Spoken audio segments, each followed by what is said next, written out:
Sonia, muchas gracias por atendernos. Bueno, merece que se reabra esta causa y haya una nueva investigación. Sí, sin lugar a dudas, el crimen no está resuelto. Esa es la realidad.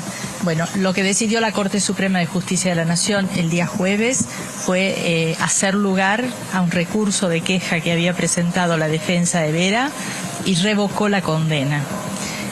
Vera había sido absuelto en el juicio porque no había pruebas para condenarlo y sin embargo, un año y pico después de esa absolución, dos jueces lo condenan con las mismas pruebas con que el Tribunal de Juicio lo había sobreseído, lo había absuelto.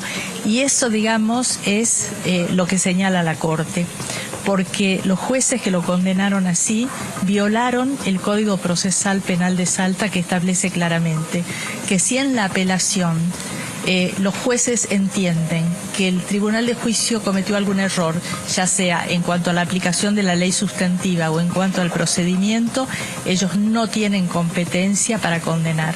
Lo que tienen que hacer es lo que se llama un reenvío, enviar a otro tribunal para que se haga otro juicio, digamos. Y eso es lo que ellos violaron.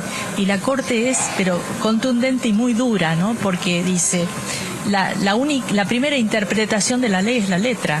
Si aquí tenemos dos artículos que señalan claramente esto, ¿cómo puede ser que estos jueces se arroguen competencias que no tienen?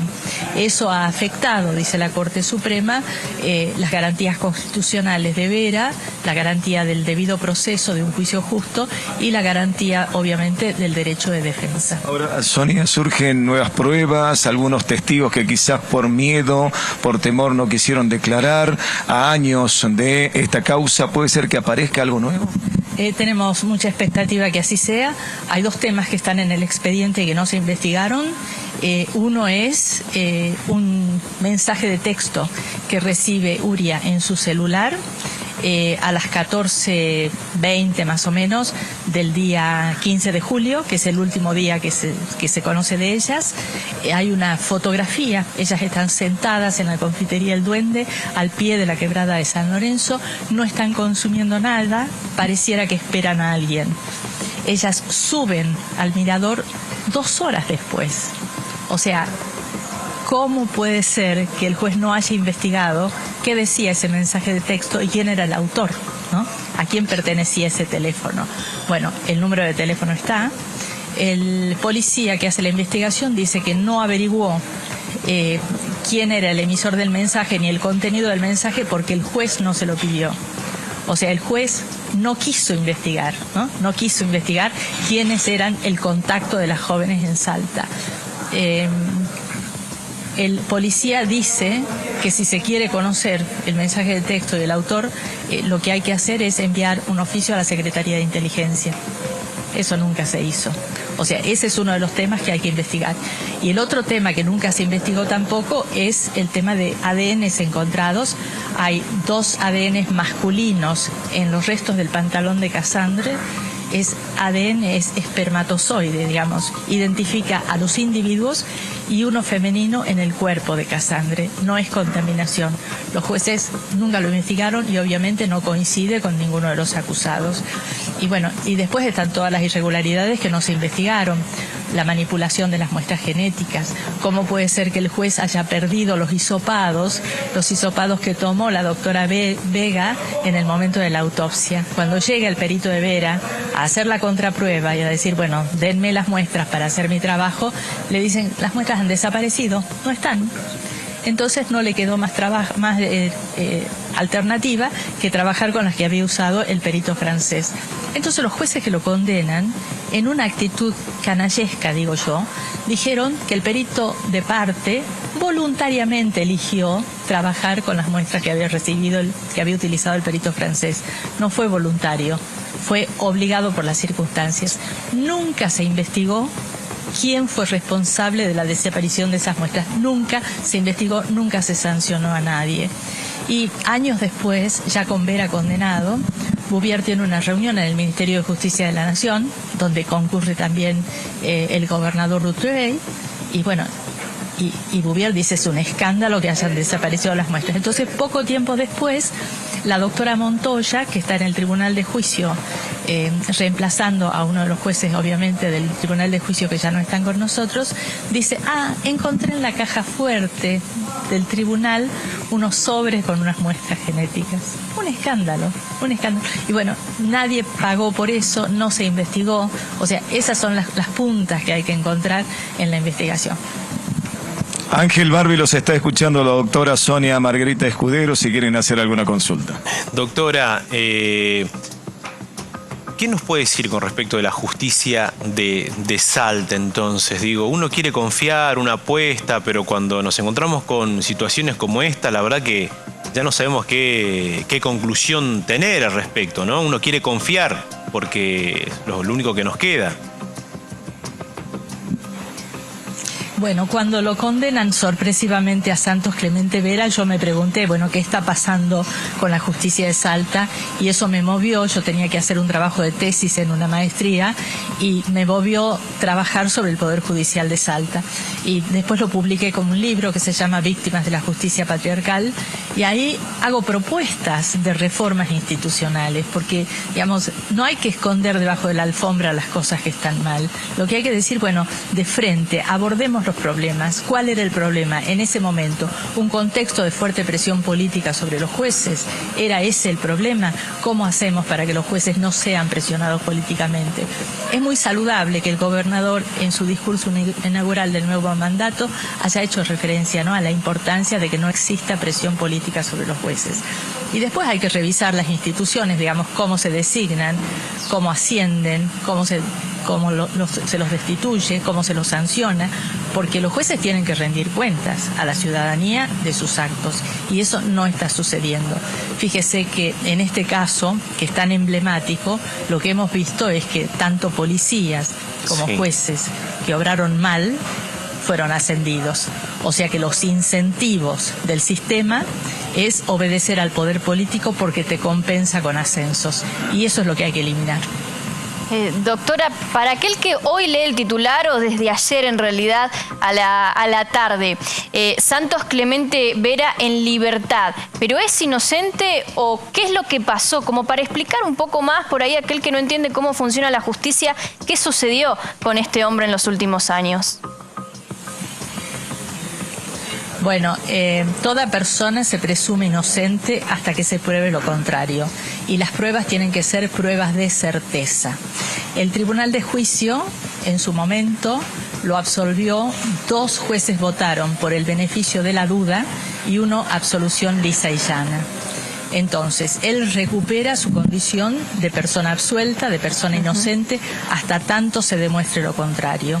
Por eso es que hay algunas interpretaciones que dicen tiene que ser sometido a un nuevo juicio. Yo tengo mis dudas que una persona que ya estuvo 11 años, ¿no?, preso tenga que ser nuevamente sometido a un juicio. Yo lo que creo es que sí se tiene que reabrir la investigación porque el crimen no está resuelto. No sabemos quién mató a los jóvenes franceses. Siempre cuando ocurren hechos de estas características, crímenes o cualquier tipo de muerte violenta, también se analiza el contexto, en qué momento ocurre, y sobre todo en momentos políticos donde tal vez ese crimen, tal vez esa muerte puede tener algún tipo de repercusión en una elección. Recordemos, doctora, en qué momento político también ocurre el crimen de las turistas francesas y por qué se hicieron tan mal las cosas que hasta el día de hoy estamos teniendo estos lamentables resultados. Bueno, la contaminación de la escena de encuentro de los cuerpos y el bajar los cuerpos en el medio de la noche, en vez de esperar 3 horas y procesarlos en el lugar con los cuerpos, procesar el lugar, eso obviamente arruinó muchas de las posibilidades de descubrir la verdad, ¿no? Eso los investigadores lo sabían y lo declaran en el juicio y dijeron, bueno, pero fue el juez de instrucción el que ordenó que así se hiciera, ¿no? En el medio de la noche, todos estaban contaminando la escena, todos pisoteaban, había más de 30 personas pisoteando en el lugar. Ahí, digamos, había una intención, obviamente, había una intención política de ocultar la verdad. Pero había también un contexto político porque la presidenta Cristina Kirchner se aprestaba a viajar a Francia a la reunión del G20. Entonces el gobernador dijo que la presidenta lo llamaba todos los días. La presidenta quería llevar, ¿no es cierto?, un informe al presidente francés que la había llamado por este tema, diciendo que el crimen estaba esclarecido. Y ahí es donde vemos actuar a policías plantando pruebas, torturando, digamos, para tratar de justificar una supuesta, ¿no?, clarificación del crimen. Cristina lleva un informe a Francia, yo lo he publicado en un anexo en mi libro, con todas las mentiras de la policía, ¿no? La policía dice, por ejemplo, que estos 3 acusados solían verlos juntos en el mirador bebiendo. Bueno, pasaron 200 testigos en el juicio, no encontraron uno que los hubiera visto juntos en ningún momento. O sea, ahí hubo obviamente una intromisión del poder político, claramente, que querían aparecer cualquiera, tráiganme cualquier culpable, pero quiero llevar como que el caso está cerrado.